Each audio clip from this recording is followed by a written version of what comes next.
I'm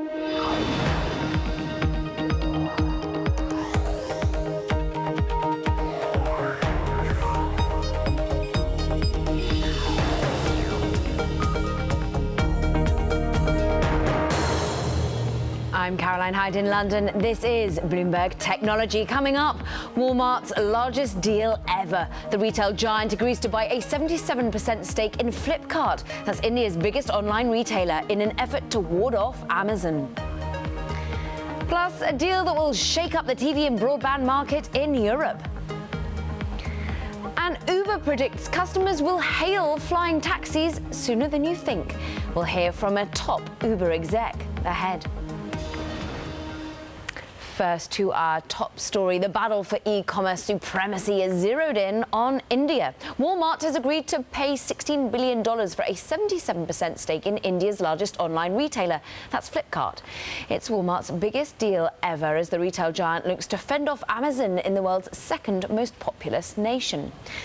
Meanwhile, the news came as a surprise announcement by SoftBank CEO Masayoshi Son, who spilled the beans to a room full of investors and journalists in Tokyo before the deal was fully confirmed. His reaction to the mix-up? Oops. For more on the deal and how it impacts the global e-commerce industry, we're joined by Matthew Boyle from Bloomberg News in New York. I mean, rather amazing way that it was given to the public and to German journalists. But Matthew, what do you make of it? What is Walmart really buying into here? How big a deal is Flipkart? They're buying into India in a big way here, Caroline. I mean, this deal is about getting ahead in an e-commerce market that's just exploding. India has the second largest population of internet users in the world. Walmart needs to get ahead in this market as it battles Amazon pretty much around the world. It was slow to get into China, which is another massive market. It does not want to make that same mistake again. So it was willing to spend this much money on a business that's really not profitable yet. And that's what you saw in the share reaction today. Investors were a bit skeptical, a bit cautious about this. The shares were down about 4.5%, but they have recovered in later trading. I mean, just looking at the market capitalization of Walmart, I mean, as you say, perhaps taking a hit, and it continues to need to build up investor confidence. If you dig into the GTV, viewers can have a look at really the separation in Amazon's belief factor here. In the blue line, you see Amazon's market capitalization almost at $800 billion, but you see, I mean, almost about a quarter of that is where Walmart currently languishes, just over $200 billion. So clearly, market cap is so much more for Amazon, but the revenue is hardly anywhere in comparison to Walmart. Money is brought in much more at Walmart, at bricks and mortar at the moment. But the belief is that Amazon will keep on getting that much bigger. Will Walmart be able to be the key player in Asia as it promises to be with JD.com and with Flipkart? I mean, they want to be, certainly, whether they're going to be the key player or the only player. I mean, it's a rising tide. It's going to certainly lift all boats. But, this is definitely a battle that's taking place around the world. Let's not forget the U.S., where Walmart makes most of its money. Another reason for the skepticism today was that Walmart's e-commerce business in the U.S. took a tumble in the holiday period. So that raised investor concerns about, okay, what are we actually getting for all this money we're spending in this massive battle against Amazon? And yeah, I mean, you could look at the market caps all day, and Amazon's does dwarf Walmart's, of course. But, Walmart's e-commerce business is only a little bit more than $11 billion. Flipkart is a little over $4.5 billion. So this is a step, I think, a necessary step. It might be a painful step as well in terms of the short term. It's going to take a hit to Walmart's earnings this year and next. Walmart was very cagey today in terms of saying when Flipkart is ever going to turn a profit. So we shall certainly see, but it will help Walmart from an e-commerce perspective, from an innovation perspective, and maybe even a talent perspective as well. And what about a payments perspective? Because interestingly, they're buying into that area of Flipkart too, that potential. Yeah, that's this Phone Me business, which is the Walmart executives were making a lot of talk about when you talked about, okay, what is it about Flipkart that really impresses you? It's this mobile payment app that Flipkart has. They also have a couple of fashion sites as well that do particularly well. And as you know, Walmart is getting into fashion in a deeper way here in the U.S. They bought Bonobos, they bought ModCloth. They're doing a deal with Lord & Taylor to have a dedicated online store for Lord & Taylor.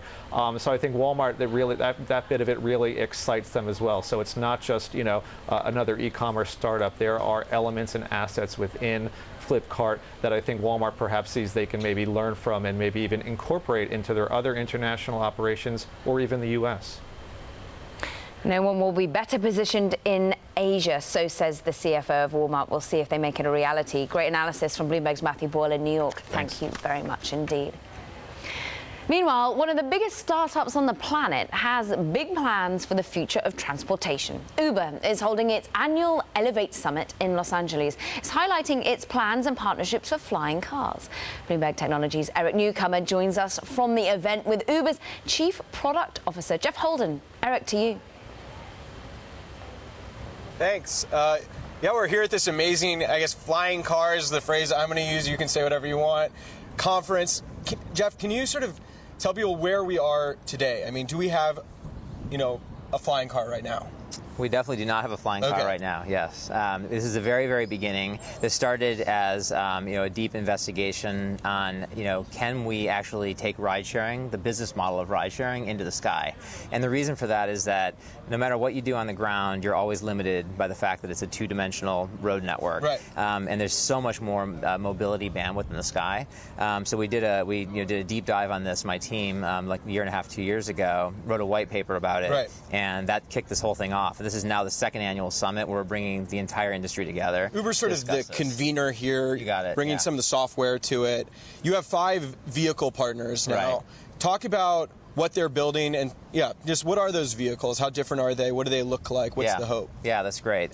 So the vehicles are very different, from what you might think of as an urban aviation aircraft, which would be a helicopter, right? These are very different from helicopters. They're all electric, so these are battery-powered aircraft, and that enables us to design a very different kind of aircraft that's much more efficient, it's much quieter, has small rotors instead of big rotors, it has no turbine engine, so it doesn't make a lot of noise from those things.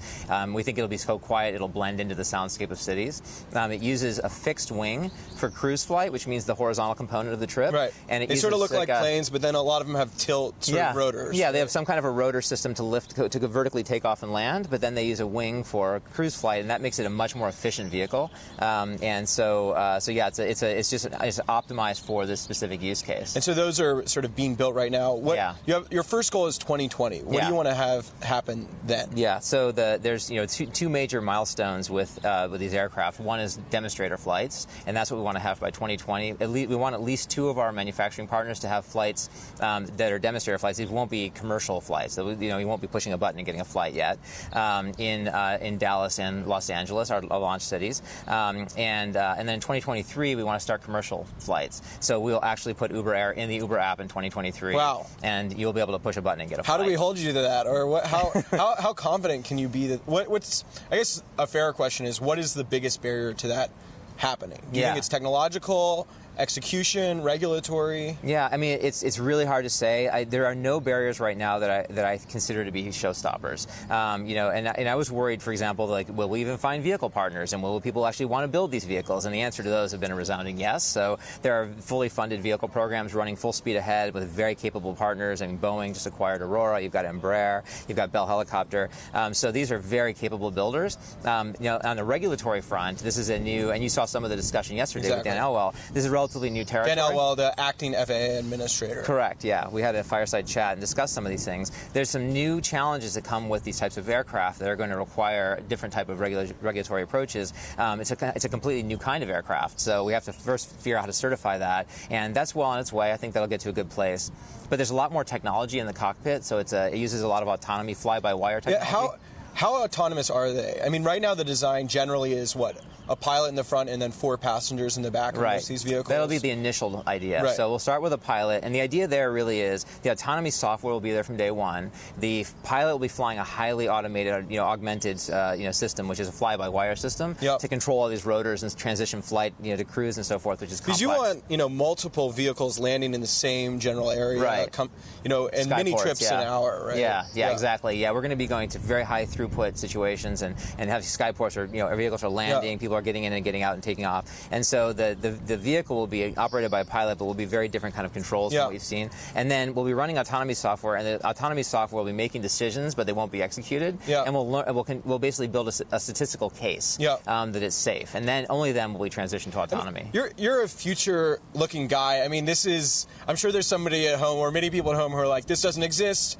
They of course want it to happen. It's not. Like, what would you say to that person, or what gives you faith that right now in this moment, flying cars is something we've talked about forever, can happen in half a decade? Yeah, there's a few things that have happened that are the confluence of which make this possible now. And we wouldn't have started working on this if we didn't believe this. It's a first principles analysis. So one is that battery technology got to the point where you have to get enough energy into a battery, enough density of energy, that the battery can actually carry itself through the air with motors, right? And then it has to be able to carry a payload on top of that. We're well past that point. That enables a different kind of aircraft, which enables very low noise operation, et cetera. So that happens. So battery, light battery.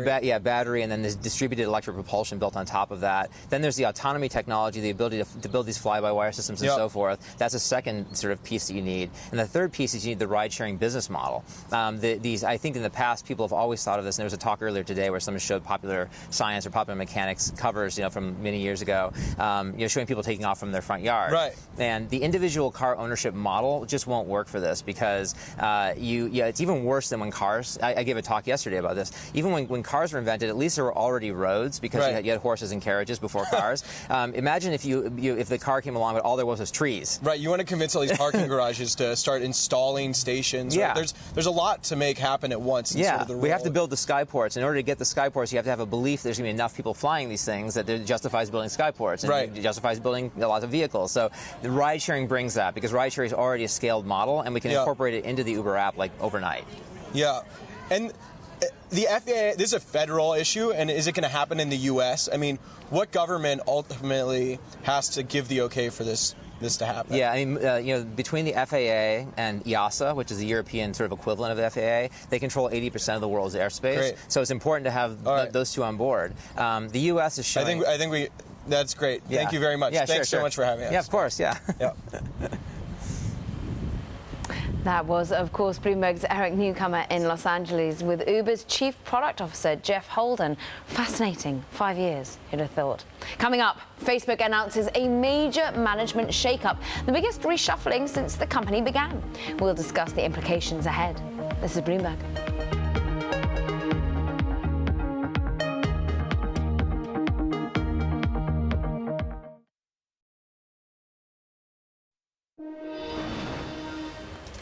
It's full steam ahead for Facebook, and the company named new leaders for its key divisions, including the main social network, WhatsApp, and Messenger. It's the biggest reshuffling of management since the company's founding. Facebook is working to move past the Cambridge Analytica data controversy and keep the trust of its 2 billion users. So, will the rest of 2018 pave the way for Facebook's comeback? For more, let's bring in Jay Jacobs, analyst at Global X Funds in New York. Global X's social media ETF has Twitter, Facebook, and Tencent among its holdings. And with us in London is Bloomberg opinion columnist Alex Webb. I'm going to kick off with you first, Jay. Is this the sort of move you want to be seeing, the shuffling that is needed at Facebook? Well, I think what's driving this is the need of social media companies to continue to innovate. They're really trying to move their leadership around to explore things like blockchain technologies and to really grow their product offering. And if you look at just how high growth this industry has been for so long, I think there's a lot of pressure on these companies to continue to innovate and to continue to push into these exponential technologies where they just have to be kind of the leaders in the technology space. I mean, mention of blockchain there, Alex, and interesting that we're seeing David Marcus was the CEO of PayPal, came to Facebook, was one of the original converts really to the potential of Bitcoin and blockchain. He's now leading this division. Do we know much about it? No, not really. But I think one thing that's super interesting right now is, given the approach towards privacy and your ability to delete your data, I'd be intrigued to see how you square that with the blockchain, where of course it's distributed data all over the place, and that is actually one of the huge complaints about GDPR in Europe, the General Data Protection Regulation, that the huge cryptocurrency and blockchain enthusiasts say, well, Europe's going to be behind on this because it's not going to be technically possible anymore.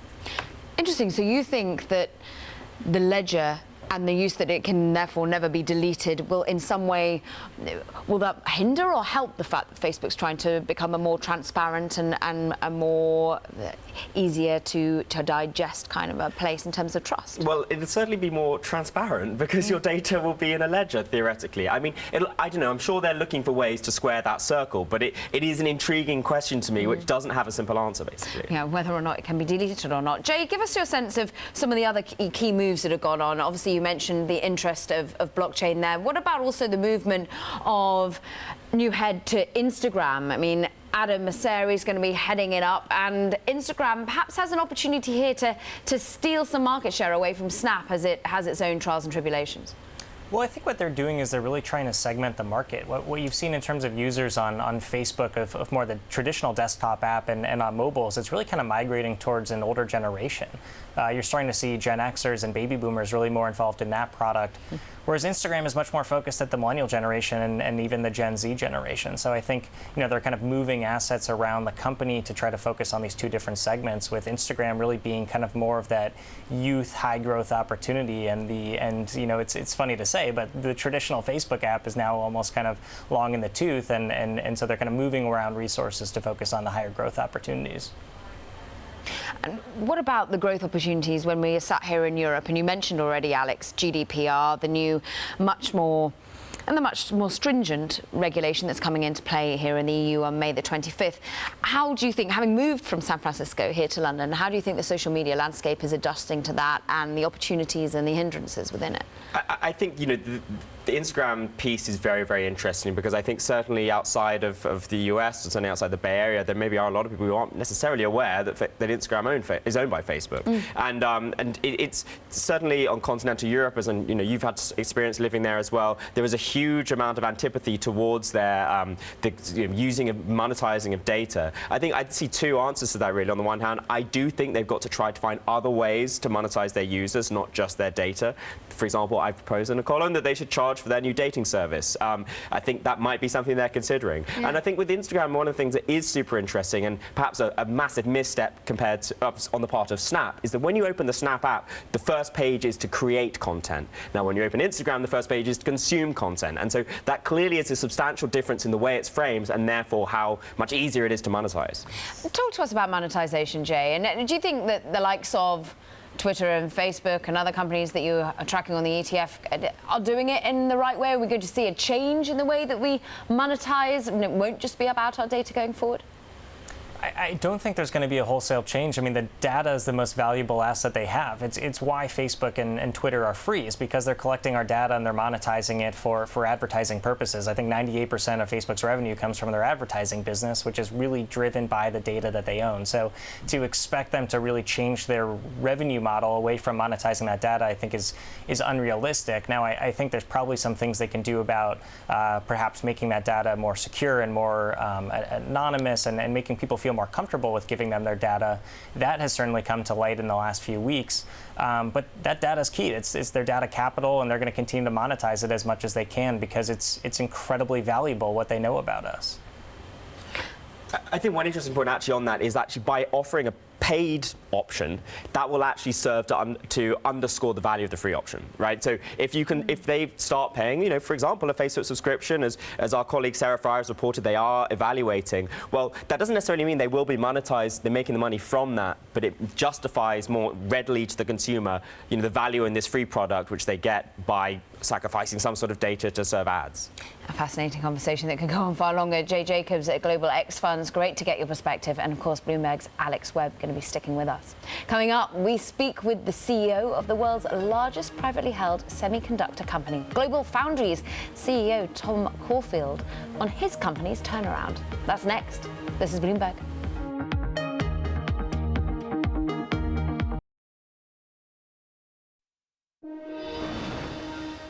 GlobalFoundries is the world's largest privately held semiconductor company and the second largest contract chip maker. Now, the company provides a combination of design, development and fabrication services to some of the world's largest technology companies, including AMD and Qualcomm. Bloomberg's Eric Schatzker visited the GlobalFoundries Fab 8 lab in New York earlier this week and sat down with the CEO, Tom Caulfield, to talk about his priorities as the new chief executive. We have an immense set of assets around the world, and part of our our sustainability is getting a better return on those assets. So priority for this team is let's really take advantage of these assets we have deployed around the world, make sure we're filling them with the best products for us and our customers, and to turn a little bit crank up on our financial return. How do you get a better financial return? For me, it's really three things. Of course, the manufacturing team needs to stay focused on productivity, cost reductions, and effective and efficient manufacturing. But they were doing that before. They were. There's another part that says there's product lines that are less valuable to our customers, maybe a little bit more commoditized, that maybe it's best suited for others to manufacture, and we can deploy our assets in a little bit more value-added solutions for our customers. And then, of course, whatever value we create, we have to do a better job capturing that value for our business, our shareholders, our team. What kinds of products might you exit? In some of the mature nodes, we have technologies and products that were, 4 or 5 years ago, had a lot more value to our customers. So we will look to take those assets and redeploy them on more advanced or put different derivative features in the technology. For example, RF capability or non-volatile memory. Add to the portfolio in more value-rich capability. And if you're successful, you'll take your return from what now to what in the future? I'll give you it on a multiple. I think we should be able to get a better EBITDA by 1.5 to 2x. I have to be careful. My boss may be listening. Why has GlobalFoundries been such a challenging turnaround? I think a piece of this has to do with integrating, 4 companies. Remember, the whole reason GlobalFoundries came into existence is because AMD needed to choose between being a technology company, a product company, or a manufacturing company, and they made a great choice. They said, our best, the best of us is when we make products, and we don't need real scale to make products like you do to be in technology development and manufacturing. So they spun off the manufacturing operations and gave birth essentially to GlobalFoundries. And on day one, just because you spun it out, it didn't mean you fixed the problem of scale. And so immediately, to start to get scale, inorganic growth was the play, and acquiring the number 2 foundry in the industry at the time, Chartered, was very important to get that scale. And then the organic investments here in Malta, and then again inorganic with IBM. I think the biggest challenge for GlobalFoundries was the rate and pace of getting economic scale to really compete. And we're starting to get to that tipping point now with these assets starting to come together and starting to work in a more fundamental way. Now, that was Tom Caulfield, CEO of GlobalFoundries, and our Bloomberg, Eric Schatzker. Now coming up, Vodafone is challenging Deutsche Telekom on its home turf with a $22 billion deal for Liberty Media assets. We'll hear what the Deutsche Telekom CEO has to say about its rivals' tie-up. And Bloomberg Technology is live streaming on Twitter. You've got to check us out. It's @Technology, and follow our global breaking news network @TikTok on Twitter. This is Bloomberg.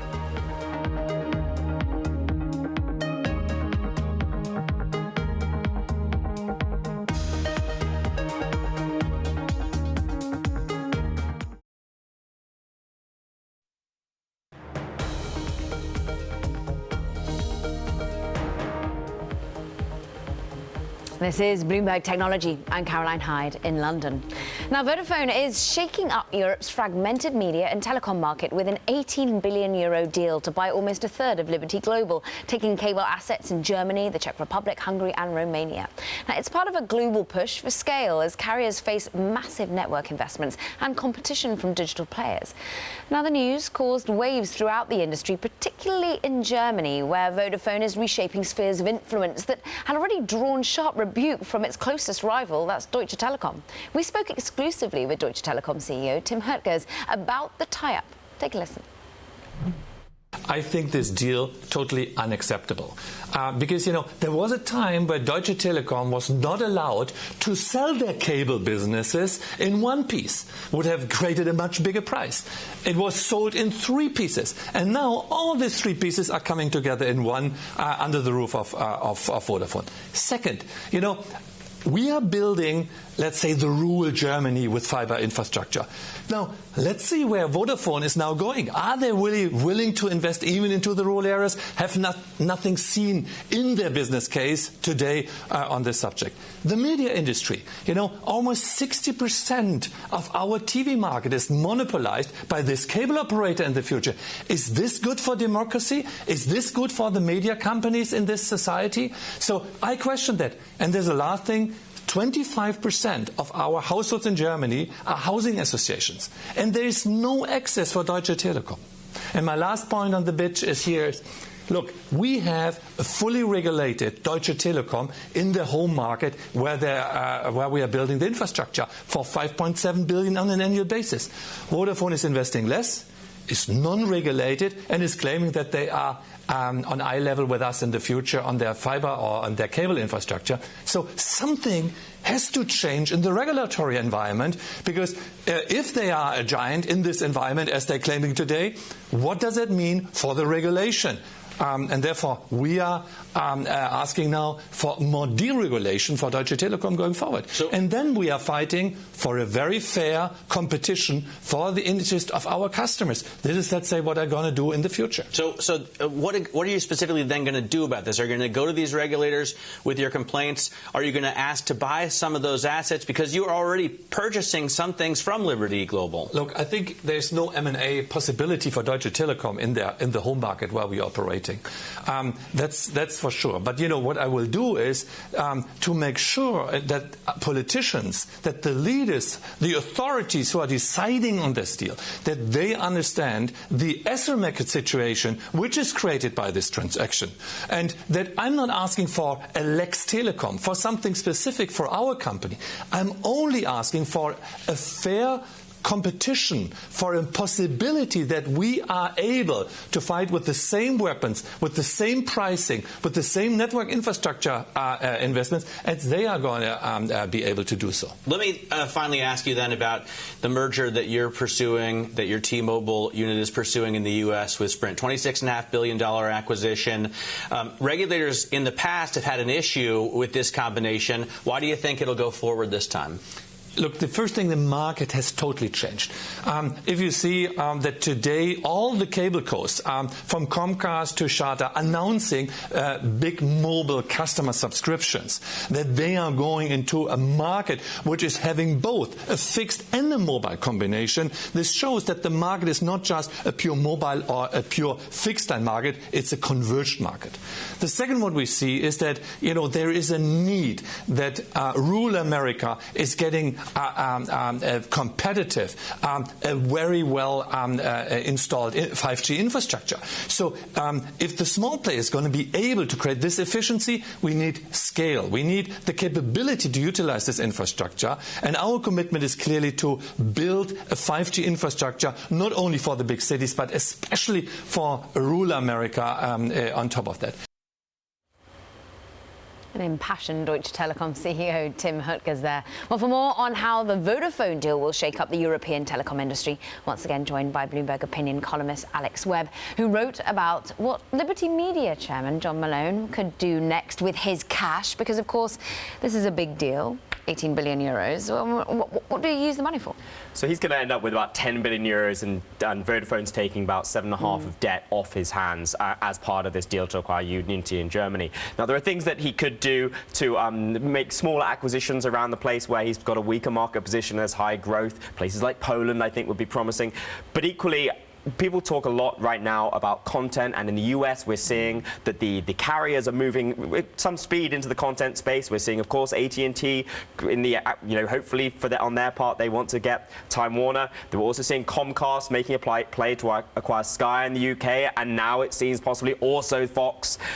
So what it would seem logical for him to do would to go for a big content player. Now, he wouldn't be able to go for a massive studio like Comcast, clearly, but something like Lionsgate, where he already has, between Liberty Global and John Malone himself, the chairman, an 11% stake, that might seem a logical play. If not to acquire it in its entirety, he could boost his stake and then encourage greater consolidation amongst those smaller players. The cable cowboy, as you call him in your column. I'm looking, we were just mentioning about the debt that Vodafone's going to be taking off the hands of Liberty Global and the amount of debt that they're structuring the deal, Vodafone, rather cleverly. I'm looking at DDIS, which shows you the debt distribution of Vodafone, and they have got to be careful how they play this, and so they are using hybrid debt as the means of doing it all. Talk to us about the way the deal is structured and what Vodafone wants out of all of it. So Vodafone clearly is trying to reduce its dependence, well, it's trying to increase its dependence on Germany. And Germany it sees a strong market there, also for other reasons such as Industry of Things and the connections that they'll be getting from that through 5G. Now, the way they've structured the debt is essentially trying to reduce the likelihood that it gets a poor debt rating. Yeah. It's increasing its leverage. Its target leverage was between 2 and 2.5 times earnings. It's going to increase that to 2.5 to 3 times earnings. Now, that's a long way short of what Liberty is used to, which is 6 or 7 times, but is outside of the comfort range. Now, by offering it as convertible debt, it gets rated slightly differently and a bit more favorably by the agencies. And it also then doesn't, dilute in the short term and can buy back some of it in a couple of years. It keeps us investment grade. Let's talk about Europe and consolidation, because what we've got to remember is the US is an enormous market where they have concerns over losing 4 players to becoming 3. Here in Europe, much more fragmented. You have 4 players in each country, which are far smaller in terms of population. And there has been this ongoing call by the likes of Tim Hertgers of Deutsche Telekom or Kalau of Vodafone for more cross-country consolidation. Do you think the regulators are going to let this happen? Because they haven't thus far. They haven't in the past, no. And I think, but I mean, Hertgers is playing he's got a very sort of narrow tightrope to tread. Exactly, because on the one hand, he's, of course, trying to consolidate in the US, in favor of consolidation as an idea more broadly, because it gives them a bit more pricing power, but equally doesn't want it to be Vodafone. It wants it to be someone else. Doesn't want it in Germany. Right, exactly. And, I think we've seen in France as well that it is, there's a deal in the works between Bouygues and SFR, owned by Altice. That's also a big question mark whether that one will go through. The constant talk is whether it's okay to go from 4 to 3. In Germany, the argument is it's going from 3 to 2 in broadband, 3 to 2 operators. So that is clearly a difficult topic. I think Europe might be more open to it now than it has been in the past. See how the regulators react. Great to have your reaction with us, of course. That was Alex Webb, of course, on Bloomberg Opinion. Now, coming up, Alphabet put its best foot forward at the Google I/O conference, rolling out new features and upgrades for its vast lineup of businesses. We'll hear from 2 top executives at the tech giant. That's next. This is Bloomberg.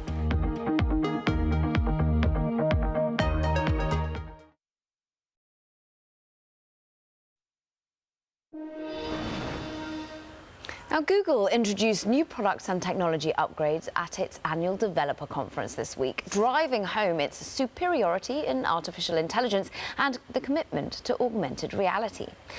Bloomberg Technology's Mark Bergen caught up with Clay Bavor, his Alphabet Vice President of VR and AR. Take a listen. The big thing we highlighted today were a number of updates to Google Lens. Lens is a capability that lives inside your camera that lets you search what you see, basically. Yeah, and that I talked a little bit about, you had something called the visual positioning system, and that's something that we're all familiar with. You get off the subway, you try to find where you're going, and everyone usually turns to Google Maps, and the frustration's there where, you're not sure exactly where you're going. How are you guys solving that? Yeah, the situation I think is familiar. You get out of a taxi or off the subway, and you're trying to figure out where you are, and you maybe walk 10 feet that way, see if your blue dot moves, move back.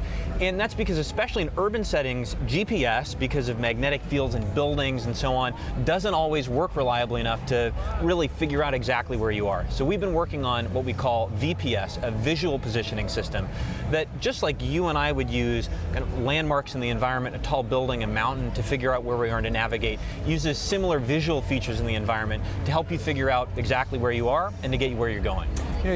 Google's been sitting on this massive asset of maps for a long time. Is it just really technically difficult to integrate some of the work you're doing with augmented reality and maps? So talk to me, why is it taking such a long time to put that out? We showed some early explorations of enhanced walking navigation in today's keynote. And really, that's about the culmination of a number of technical investments coming together, from computer vision to make sense of signs and things like the visual positioning system to help infer exact location, and then just building out our maps data set. And that's been many years in the making. Yeah. Today's announcements were all focused on mobile. We didn't see any VR, AR headsets. Are you spending a lot more time thinking about the capabilities of mobile phones rather than headsets? So we really believe in the long-term potential for both virtual and augmented reality. I think big things will happen in both in the coming years. I think what we're seeing is because everyone's got a smartphone, everyone's got a smartphone camera, there's an enormous opportunity to improve products and really improve user experiences using the device that we already have. And so Google Lens is about that. Some of the exploration that we showed in Maps walking directions are about that, and you'll see some more things over the next couple of days. Do you think that the sort of VR market is maybe 5 to 10 years away from really taking off? Well, I don't have a crystal ball. I think what we're seeing is some promising early adoption of it, especially in enterprise and education, and in some pockets with consumers as well. And we really believe in its long-term promise, and actually just last week unveiled in partnership with Lenovo the Mirage Solo, which is our first standalone headset running Daydream. Yeah. What's for augmented reality? Talk to me a little bit about where do you see as what everyone calls the killer app, the first one that'll really take like mainstream adoption? Well, I think it's a bit false to assume that there's going to be this one killer app that suddenly tips everything. I think progress tends to be incremental, and so I think we see it as kind of a long ramp up. I think you're going to see some breakthroughs in and around the areas that we talked about today, like mapping, like search, where instead of trying to enter a long keyword-based search to figure out what that car in front of you is or what that dog is, you can just show your phone it and get answers on it. Yeah. Or again, instead of kind of fighting with the blue dot trying to get where you're going, your phone can just lead the way there. And is that also potential for like, this is potential for businesses, is it a revenue generating potential for you and your division here? Like using augmented reality and mapping to connect with local businesses? We think there are in time some pretty neat commercial opportunities in both virtual and augmented reality, but it's so early. The focus for me, for the team, is on getting the products right, making them really useful and helpful to users in their everyday lives. And I think if we do that, then we can do some other things in service of businesses. Are you excited for the Harry Potter game? I sure am. I'm excited for all things augmented reality and big fan of the franchise, so the two together. All about Harry Potter. That was Clay Baver, Alphabet Vice President of VR and AR. And meanwhile, Emily Chang also caught up with Richard Gingras. He's Alphabet's VP of News. They covered how the company is fighting back on fake stories and aggregating top stories to the site. We actually don't make any editorial decisions. This is all done with machines. Our judgments, for instance, in terms of what is the most important story of the day, you could in a sense think of it as crowdsourcing editors. We look at what all the news organizations are doing, what they're covering, how they're covering it, and algorithmically we make a determination as to what the top stories are. So today, if you look at Google News right now, it'll be about the administration's decision with regard to the nuclear deal with Iran. But algorithms and machines are the product of the people who create them. And so, obviously in a world of fake news, you're focused on prioritizing authoritative sources. How are you making sure the decisions you're making about those choices and sources are the right decisions? Yes, and there too, in assessing authority, we use many signals to get to that point. And as well, in those cases, we're not making specific decisions about which source is good or which source is bad. We use those hundreds of signals to accomplish that.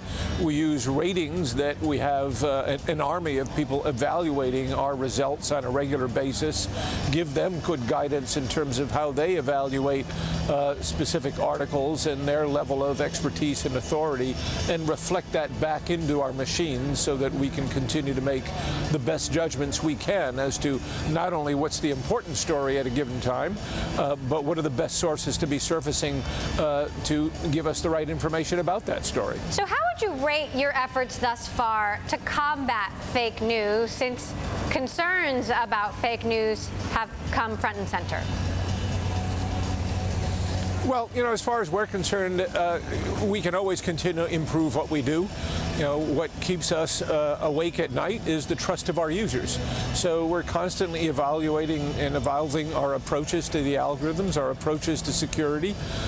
We just recently announced, for instance, that in surfacing results against breaking news events, we shift our whole models a bit more towards authority in those times when news is breaking. It attracts many bad actors.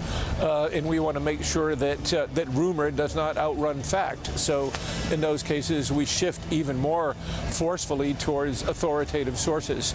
But it is an ongoing, in a sense, art and science. As I always say, the algorithms aren't perfect. I'm not sure they ever will be, but it's up to us to continue to evolve them to make sure that we're doing the right thing. The primaries have kicked off. The midterm elections are happening later this year. Is there anything specific that you're doing to prevent misinformation, particularly around some of these political campaigns, given what we saw with the last election? Absolutely. And there, too, with elections, I would take the same approach that we're taking with breaking stories. These are important events. They draw bad actors, as we know. And so we step up our approaches in those instances to better protect our systems to make sure that we are surfacing the right content, again, whether it's against a search query or whether it's against a specific story about, an election in a congressional district in Iowa. That was some of our conversation with Richard Gingras of Google's VP of News there.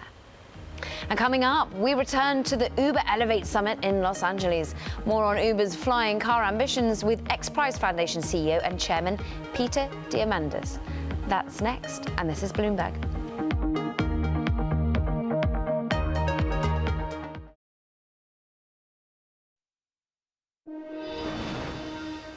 An activist firm representing Tesla shareholders wants the electric car maker to shake up its board. CTW Investment Group opposes the re-election of 3 board members who are up for votes next month.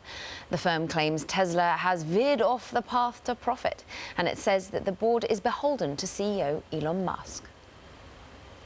Now, let's head back to Uber's annual Elevate Summit in Los Angeles, where Uber's offering a glimpse of its flying car aspirations. Karem Aircraft is the latest company to announce it's developing a flying vehicle for Uber Technologies. That makes Karem the 5th company working on electric air taxis. And Uber just released 3 sets of design ideas as it pushes partners to experiment with new types of vehicles.